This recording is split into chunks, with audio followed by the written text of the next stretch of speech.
Bismillahirrahmanirrahim. Assalamualaikum warahmatullahi wabarakatuh. Selamat datang di mata kuliah statistika ataupun statistika bisnis 1 di pertemuan ketiga. Seperti sudah dijelaskan di awal bahwa pertemuan ketiga ini kita akan membahas tentang distribusi frekuensi. Apa itu distribusi frekuensi? Distribusi frekuensi ini merupakan salah satu bentuk tabel.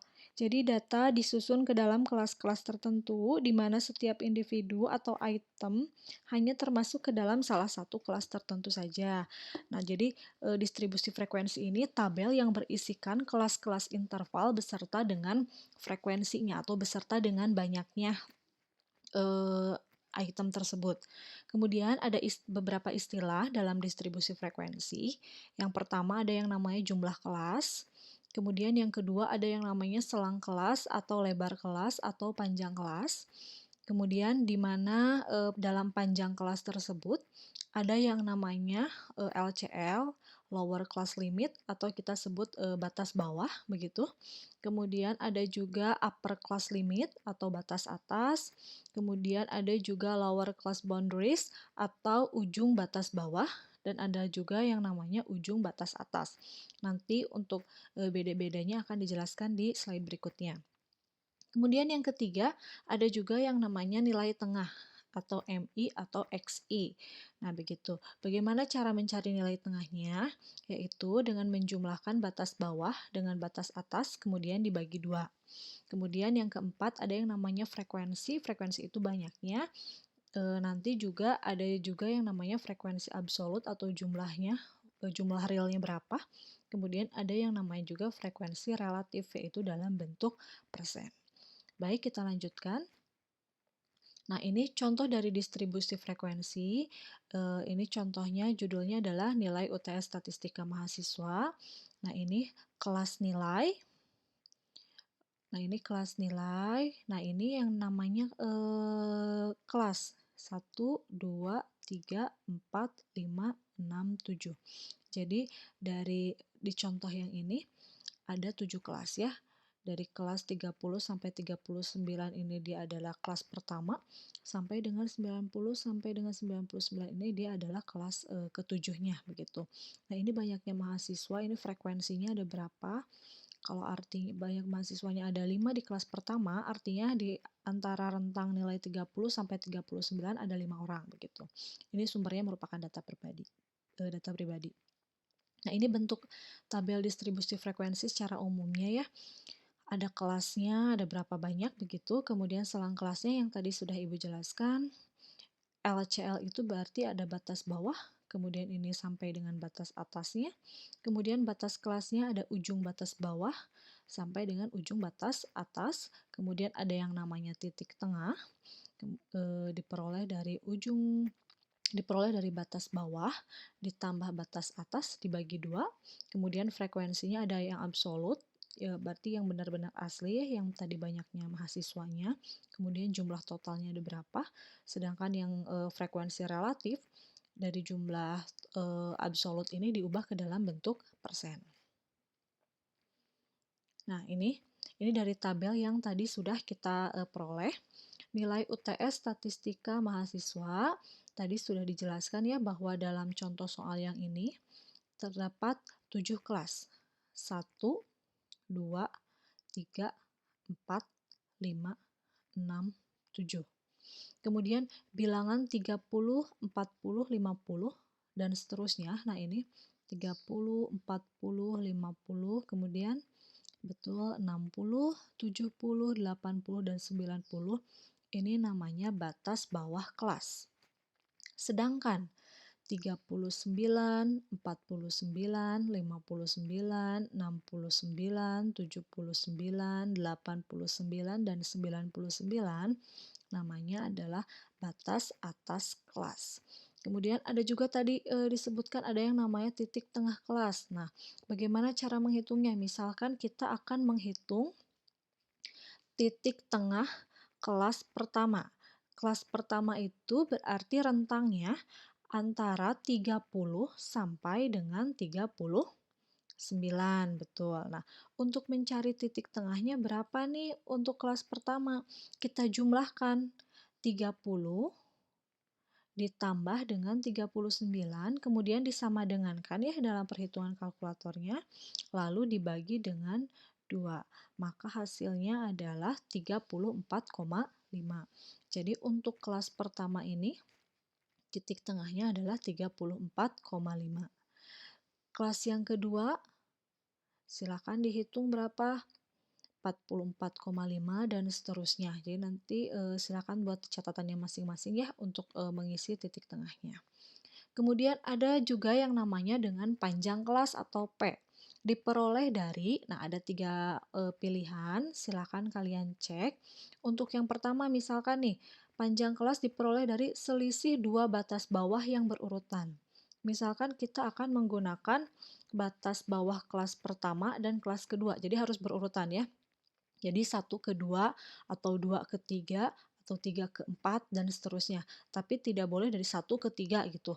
Tidak boleh ya karena ada 2 yang terlewati. Nah, ini misalkan kita mau ambil dari kelas pertama dan kelas kedua. Ini batas bawahnya berarti 30 dan 40. Nah, selisihnya berapa dari 30 ke 40? Berarti 10. Nah, jadi panjang kelas untuk contoh DF ini adalah 10. Atau kita bisa juga menggunakan yang B nih, selisih 2 batas atas yang berurutan. Nah, misalkan kita mau ambil kelas 2 dan kelas ketiga. 2 batas atasnya berarti 49 dan 59. Hitung selisihnya ternyata betul 10. Jadi panjang kelas selisihnya itu antara batas bawah kelas pertama dengan kelas kedua dan seterusnya harus sama juga 10. Begitu juga batas atasnya harus sama juga 10. Jadi 39 ke 49 juga 10 kan? Nah, atau selisih 2 titik tengah yang berurutan. Tadi kita sudah hitung ya untuk titik tengah kelas pertama 34,5. Titik tengah kelas kedua adalah 44,5. Selisihnya berapa? 10. Nah, jadi untuk poin A 10, misalkannya selisihnya, maka poin B juga harus 10 dan poin C juga harus 10. Maka dapat dikatakan bahwa panjang kelasnya benar. Tapi kalau misalkan untuk poin A nih batas bawahnya ternyata 10, tapi batas atasnya 9 dan titik tengahnya 8, itu sudah pasti salah. Jadi kalau misalkan ini 10, maka ini juga harus 10, titik tengah juga harus 10. Begitu seterusnya sampai dengan ke bawah. Ya, kita lanjutkan. Nah, ini yang menjadi poin penting dalam materi distribusi frekuensi ini, yaitu kita belajar untuk menyusun distribusi frekuensi. Bagaimana sih langkahnya? Nah, langkahnya yang pertama, kita harus menentukan rentang atau range dulu, yaitu selisih antara nilai terbesar dan nilai terkecil. Jadi nanti biasanya dalam soal itu diberikan data mentahnya, misalkan data berat badan mahasiswa kelas A misalkan begitu ya. Nah, seperti yang kemarin kalian tugas yang berkelompok itu, jadi kan kalian mendata tingginya Adit berapa nih, tingginya Budi berapa nih. Nah, ditulis, tulis, tulis, tulis. Nah, itu namanya data mentah kan. Nah, kemudian kita mau nyusun nih jadi DF, jadi tabelnya. Nah, kalau ini langkah pertamanya kita harus cari dulu nilai terbesarnya berapa, nilai terkecilnya berapa. Kemudian nanti kita cari rentangnya atau range-nya gitu. Jadi range itu rentang itu nilai terbesar dikurangi nilai terkecil. Nah, kemudian langkah yang kedua, kita harus menentukan banyak kelasnya. Banyak kelasnya harus berapa. Nah, dapat digunakan rumus Sturges, yaitu K sama dengan 1 ditambah 3,3 log N. Jadi K ini adalah simbol dari banyak kelas, sedangkan N ini adalah banyaknya data. Misalkan datanya ada 30 orang yang didata. Nah, berarti ini 1 ditambah 3,3 log 30. Cara menghitungnya, kalian cari dulu log 30 berapa, kemudian kalikan ke 3,3 baru ditambahkan 1. Jadi kita mengerjakannya dari belakang. Langkah selanjutnya, langkah yang ketiga setelah tadi menentukan banyaknya kelas, harus dicari nih panjang kelasnya ada berapa. Nah, panjang kelas itu simbolnya adalah P, rumusnya adalah rentang dibagi dengan banyaknya kelas. Kemudian yang keempat, kita akan menentukan batas-batas kelas. Nah, sebagai batas bawah kelas pertama dapat digunakan nilai terkecil atau yang lebih kecil dari nilai tersebut. Misalkan dalam data tadi nilai, kan tadi di contoh yang tadi nih nilainya dimulai dari 30. Nah ini, misalkan memang data terkecilnya gitu ya, data mentahnya adalah 30. Nah kalian boleh mulai dari 30 sampai seterusnya, atau yang lebih kecil dari 30 ini, misalkan mau mulai dari 0 juga boleh, atau dari 10 juga boleh, dan seterusnya begitu ya. Jadi boleh pakai data terkecil yang ada pada datanya, atau data yang lebih kecil dari data tersebut. Nah, kemudian langkah yang keenam, memasukkan data ke batas-batas yang sesuai. Jadi kalau tadi misalkan 30 sampai 35, dicari nih di data mentahnya ada berapa orang nih yang dapat nilai 30 sampai 35, masukkan ke kelas pertama, begitu seterusnya. Baru yang ketujuh adalah menyajikan distribusi frekuensinya. Nah, ini kriteria penyusunan DF-nya. Hindari jumlah kelas yang kurang dari 5 atau lebih dari 15. Jadi kalau bisa harus lebih dari 5 tapi kurang dari 15. Kemudian hindari kelas yang semi-semi terbuka. Kemudian jangan juga ada kelas yang saling tumpang tindih. Nah, note nih untuk penentuan batas-batas kelas. Untuk data dengan bilangan bulat itu misalkan yang tadi ya, yang nilai itu, kan itu bulat ya 30, 31, 32, 33, 34, nah itu namanya bilangan bulat ya. Selisih batas bawah kelas kedua dengan batas atas kelas pertama adalah 1. Misalnya, batas bawah kelas kedua adalah 40, maka batas atas kelas pertama adalah 40 dikurang 1, atau sama dengan 39. Kita lihat ke contoh yang tadi, yang contoh DF. Nah ini, lihat, batas atas kelas pertamanya itu 39. Batas bawah kelas keduanya adalah 40.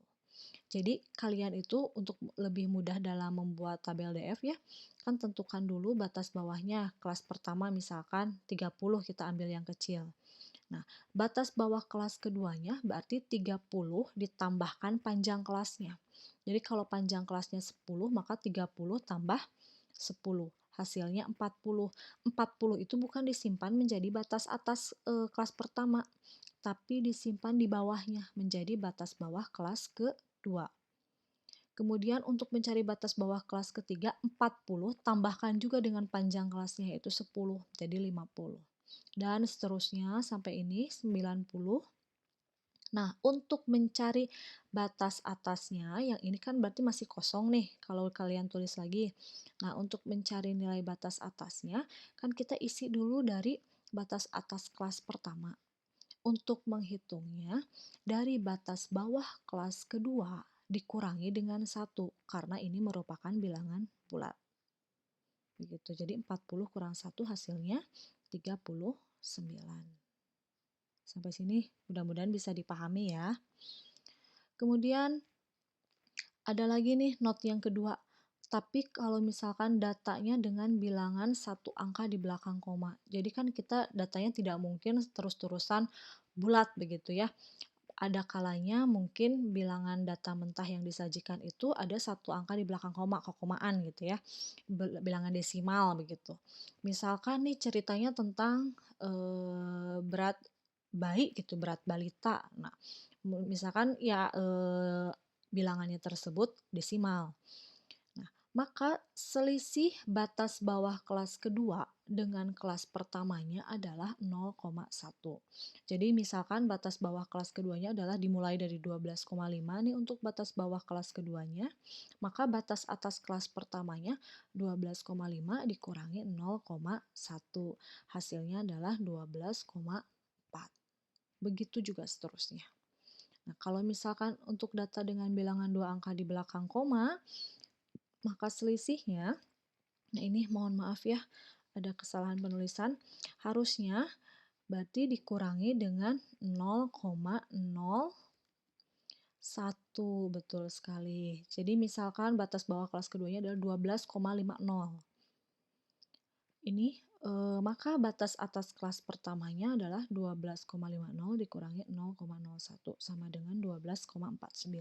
Begitu juga seterusnya kalau ada 3 angka di belakang koma berarti 0,001. Begitu dan seterusnya. Bisa dipahami ya sampai sini? Nah, selanjutnya tadi sudah disebutkan ada juga yang namanya distribusi frekuensi relatif atau yang berbentuk persentase. Nah, frekuensi kelas dapat diubah menjadi frekuensi relatif untuk menunjukkan persentase banyaknya pengamatan yang masuk ke masing-masing kelas. Cara menghitungnya, frekuensi relatif itu sama dengan frekuensi kelas ke I. Jadi kalau misalkan kita mau cari frekuensi relatif kelas pertama. Nah, berarti frekuensi kelas pertama dibagi dengan banyaknya data, totalnya data ada berapa, kemudian dikali dengan 100. Ini persennya dalam perhitungan kalkulator jangan ditulis persennya, udah aja dikali 100. Nanti dituliskan di bukunya baru pakai persen. Begitu. Nah, kemudian ada lagi nih dari frekuensi kumulatif itu ada juga nih. Kemudian ada lagi yang namanya distribusi frekuensi kumulatif. Kalau tadi relatif, kalau sekarang kumulatif. Kumulatif itu kan akumulasi dari penjumlahan begitu ya. Nah, ada dua macam nih, ada yang namanya kurang dari, ada juga yang namanya lebih dari. Nah, dari distribusi ini dapat diketahui berapa banyak pengamatan yang kurang dari bilangan tertentu. Kemudian distribusi ini disusun dari kelas pertama hingga kelas terakhir. Bagian yang digunakan pada kolom pertama adalah ujung bawah kelas. Jadi untuk distribusi frekuensi kumulatif ini yang digunakannya adalah ujung bawah kelasnya. Kemudian dalam hal ini diperlukan penambahan suatu baris, maksudnya kalau misalkan awalnya ada 7 kelas, maka untuk menentukan distribusi frekuensi kumulatif ada tambahannya, jadi 7 tambah 1, jadi ada 8 kelas begitu. Kemudian frekuensi setiap kelas dijumlahkan dari kelas pertama sampai dengan kelas terakhir. Ini untuk yang kurang dari. Kalau yang lebih dari ini serupa, hanya bedanya ini di yang poin akhir ya. Frekuensi setiap kelas dijumlahkan dimulai dari kelas terakhir hingga kelas pertama. Jadi bertukar begitu. Nanti untuk lebih jelasnya di contohnya. Nah, ini note juga nih untuk penentuan ujung batas bawah dan ujung batas atas kelas seperti yang digunakan untuk distribusi frekuensi kumulatif ini. Untuk data dengan bilangan bulat sama dengan yang tadi ya, penentuan ujung batas bawahnya dengan mengurangi 0,5. Sedangkan untuk ujung batas atasnya ditambahkan 0,5. Contohnya nih, batas kelasnya adalah rentangnya dari 20 sampai dengan 30. Maka yang namanya ujung batas bawah, yang ini berarti yang 20, berarti 20 dikurangi 0,5, yaitu 19,5. Dan ujung batas atasnya 30 ditambah 0,5. Sedangkan untuk data dengan bilangan satu angka di belakang koma, nah ini dikurangi atau ditambahnya dengan 0,05. Untuk dua data dengan dua angka di belakang koma, dikurangi atau ditambahnya dengan 0,005. Sampai sini bisa dipahami mudah-mudahan, tapi kalau tidak silakan boleh ditanyakan. Nah, kemudian ada juga yang namanya jenis-jenis grafik distribusi frekuensi. Ada 3 macam, ada histogram, ada poligon, ada juga ogive. Nah, yang biasanya digunakan untuk distribusi frekuensi sendiri, yang umumnya adalah histogram dan poligon, sedangkan ogive ini digunakan untuk distribusi frekuensi yang kumulatif, begitu. Nah, ini pengertiannya ya. Histogram itu merupakan diagram batang yang tidak memiliki jarak. Jadi jaraknya itu 0 antara batang satu dengan batang yang lainnya. Nah, kemudian poligon frekuensi ini serupa dengan diagram garis, namun menghubungkan titik-titik yang dibentuk oleh pertemuan antara titik tengah dan frekuensi kelas. Jadi histogram poligon ini biasanya digambarkan secara menyatu. Jadi kalau histogram tadi berupa diagram batangnya, maka poligonnya berupa diagram garisnya, tapi menyatu dalam satu dalam satu diagram, satu grafik begitu. Nah, sedangkan OGIF adalah grafik yang digambarkan berdasarkan data yang sudah disusun dalam bentuk tabel distribusi frekuensi kumulatif. Nih tadi Ibu sudah bilang ya. Nah, untuk data yang diambil dari distribusi frekuensi kumulatif kurang dari, maka OGIF-nya adalah OGIF positif, sedangkan data yang disusun dalam bentuk tabel frekuensi kumulatif lebih dari, grafiknya berupa OGIF negatif. Nah, ini contohnya, nah ini untuk histogram poligon. Nah, ini histogram ini yang diagram batang nempel ini. Kemudian poligonnya adalah ini, apa namanya, seperti diagram garisnya. Nah, jadi kalian tinggal tarik titik-titik tengah dari diagram batangnya, kemudian tarik garis. Nah, kemudian ini kenapa sih harus ada tanda ini? Alasannya adalah karena kita memulai gambar tabelnya, gambar grafiknya ini tidak dari 0. Nah, ini kan langsung ke 64,5, langsung masuk ke 64,5. Nah, begitu, ini tepi bawah yang digunakannya 64,5. Berarti artinya ada angka dari 0 sampai dengan 64,4. Nah, untuk menggambarkan itu kan kita seharusnya presisi ya menggambarkannya, tapi kan pasti akan terlalu panjang. Nah, oleh karenanya digunakanlah tanda yang seperti detak jantung begini. Cukup menggambar seperti ini saja ya, tidak usah panjang-panjang begitu ya, cukup sampai segini aja. Nah, kemudian ini yang namanya OGIF nih, yang warna hijau ini adalah OGIF positif, dan yang warna orange kecoklatan ini namanya OGIF negatif, begitu. Nah, sekarang kita masuk ke contoh soalnya. Berikut ini adalah 30 data berat badan anggota suatu gimnasium dalam kilogram. Buatlah tabel distribusi frekuensi dari data di bawah. Nah, ini ada 30 data, ini satuannya dalam kilogram semuanya. Kita akan membuat ini menjadi distribusi frekuensi. Tadi Ibu sudah katakan langkah yang harus kalian temukan adalah cari yang paling besar dan cari yang paling kecil. Oke, kita lihat di sini yang paling besar adalah ini ya, 80. Kemudian yang paling kecilnya adalah 30. Nah, kalau sudah ketemu baru kita lanjutkan ke langkah selanjutnya, menentukan rentang, kemudian banyak kelas, panjang kelas, dan sebagainya. Nah, ini. Tadi kita sudah ketemu ya, nilai terbesarnya adalah 80, nilai terkecilnya adalah 30. Maka rentangnya diperoleh 80 dikurang 30, hasilnya adalah 50. Kemudian yang ke langkah selanjutnya, tentukan kita banyak kelas ya. Banyak kelas itu kan tadi K ya, itunya apa namanya? Simbolnya 1 ditambah 3,3 log 30, karena 30 banyaknya data ada 30. Tadi seperti Ibu bilang cara pengerjaannya, cari dulu log 30, kalikan 3,3, baru tambahkan 1. Diperoleh hasilnya adalah 5,8. Dibulatkan menjadi 6. Nah, sebetulnya Nak, untuk pembulatan ini khusus di pembuatan distribusi frekuensi, aturan pembulatan kurang begitu berlaku.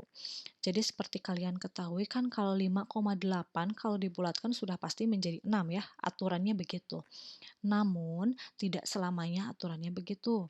Jadi kalau misalkan kalian mau buat juga, ini boleh 5,8 dibulatkan menjadi 6 karena 8-nya lebih dari 5. Atau bisa juga dibulatkan menjadi 5. Jadi 5,8 ini yang banyak kelas ini kalian bisa bulatkan menjadi 6 atau 5 gitu. Jadi bulatkan ke atas atau bulatkan ke bawah. Nih, lebih jelasnya kita menghitung di panjang kelas. Panjang kelas itu simbolnya P, rumusnya rentang dibagi banyak kelas. Kalau kalian sudah menentukan banyak kelasnya mau 6, berarti di perhitungan panjang kelas gunakan juga 6. Jadi 50 dibagi 6. Maka hasilnya 8,3. Lihat dibulatkannya harusnya jadi berapa kalau 8,3? 8 kan, karena di bawah 5 kan 3-nya ini. Nah, tapi di sini dibulatkan menjadi 9. Kenapa sih Bu bisa begitu? Alasannya adalah karena pembulatan ini misalkan kita ambil 8 nih. Kalau sesuai aturan misalnya kita ambil 8, ininya 6. Ternyata bisa jadi ketika kalian membuat tabel distribusi frekuensi, data-data yang ini ada yang tidak masuk ke dalam tabel tersebut. Begitu. Jadi kalau misalkan kalian ininya 6 kelas, kemudian panjang kelasnya adalah 8, ada kemungkinan beberapa nilai dalam data ini tidak masuk ke tabel distribusi frekuensinya. Misalkan ambillah contoh, kita mulai batas bawah kelas pertamanya dari 30 ya, sesuai gitu ya. Ternyata nanti itu kalau misalkan kalian ambil hanya 8 kelas, ada kemungkinan nih di kelas terakhir itu nilai terbesarnya yang 80 tidak masuk. Nah, kalau misalkan ada data yang tidak masuk, data mentah ini ada yang tidak masuk ke dalam data tabel distribusi frekuensi, itu artinya salah dan tidak boleh. Oleh karenanya, maka dibuatlah toleransi dalam pembulatannya. Nah, jadi yang tadi seharusnya menurut aturan panjang kelasnya adalah 8, kita ambil 9. Agar semua data dalam data mentah masuk ke dalam tabel distribusi frekuensi. Sampai sini paham ya? Kalau misalkan Bu, gimana kalau misalkan ambil banyak kelasnya adalah 5 gitu ya, kita ambil bulat ke bawah bukan ini. Berarti 50 dibagi 5, hasilnya adalah 10. Nah, yang 10 juga harus dicek apakah semua data itu masuk atau tidak. Kalau tidak, maka ambillah yang lebih besarnya, berarti 10 atau 11. Jadi ambil yang 11-nya. Begitu. Kemudian untuk langkah selanjutnya, kita buat tabel DF-nya dengan batas bawah kelas pertamanya boleh nilai terkecil pada data. Tadi sudah dijelaskan di awal, jadi kalian untuk batas bawah kelas pertamanya boleh pakai nilai terkecilnya nih yang ini 30. Atau boleh juga nilai di bawah 30. Gitu ya. Nah, kemudian untuk batas bawah kelas kedua diperoleh dari 30 ditambah 9 karena panjang kelasnya adalah 9. Nah, kemudian udah gitu tampilkan dalam tabel distribusi frekuensinya. Nah, ini kelasnya tadi ada 6 kan? 1, 2, 3, 4, 5, 6. Kemudian ini selang kelasnya atau panjang kelasnya, atau kita gunakan yang ini ya, berat badan saja, tuliskan di sini berat badan.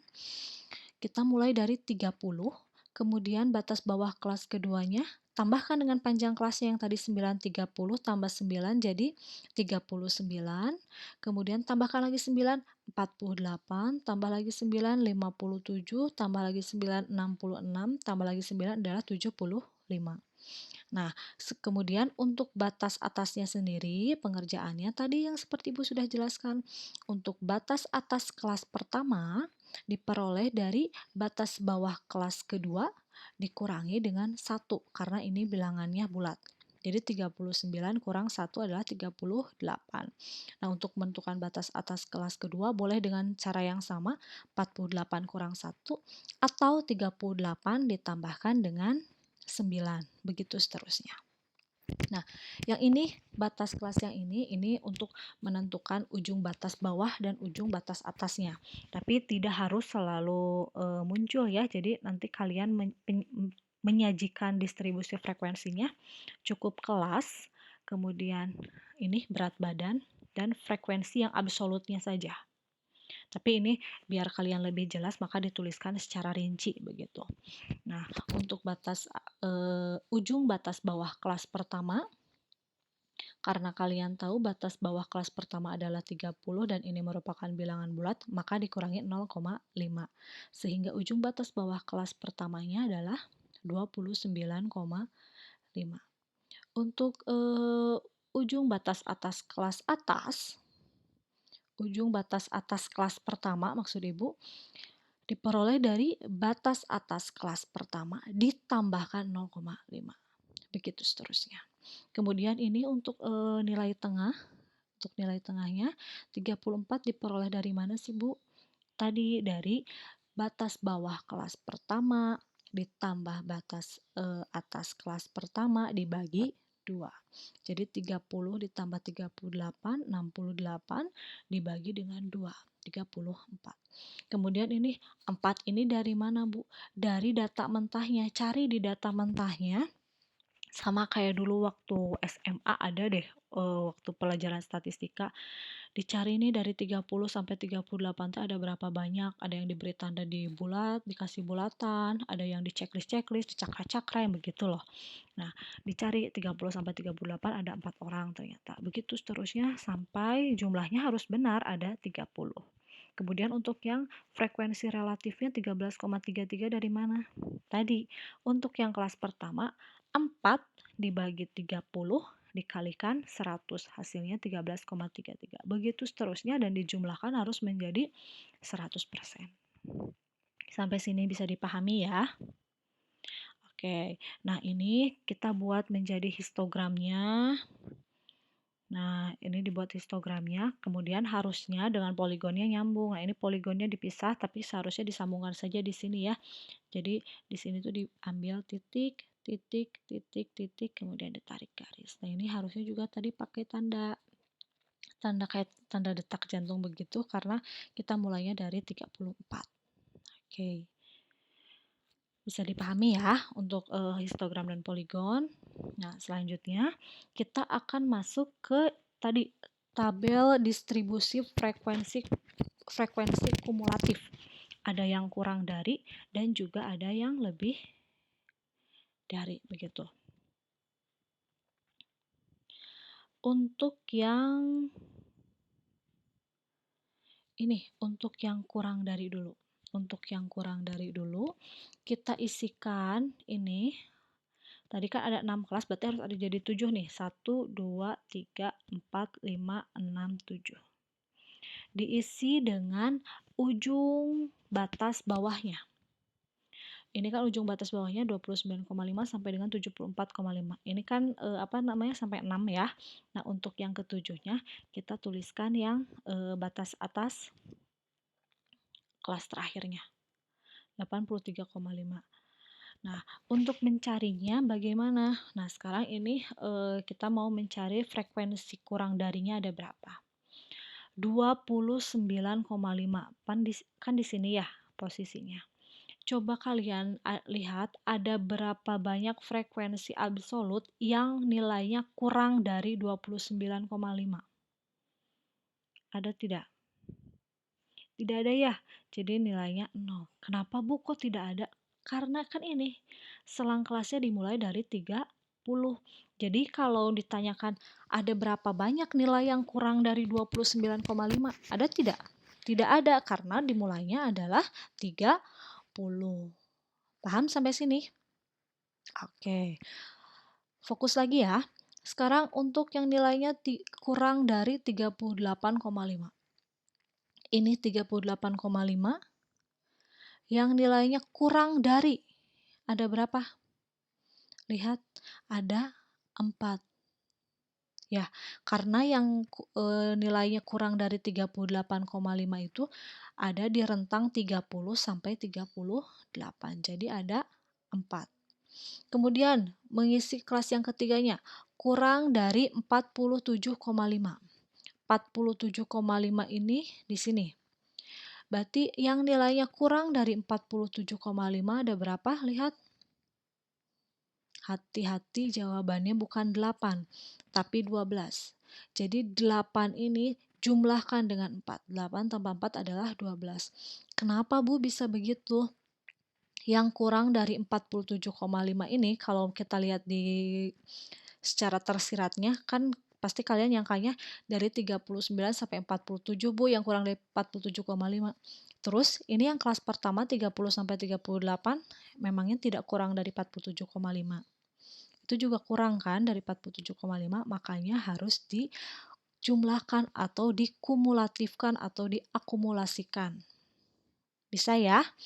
Sekarang untuk yang kurang dari 56,5, berarti jumlahkan aja nih, 7 tambah 8 tambah 4. 7 tambah 8, 15 tambah 4, jadi ada 19.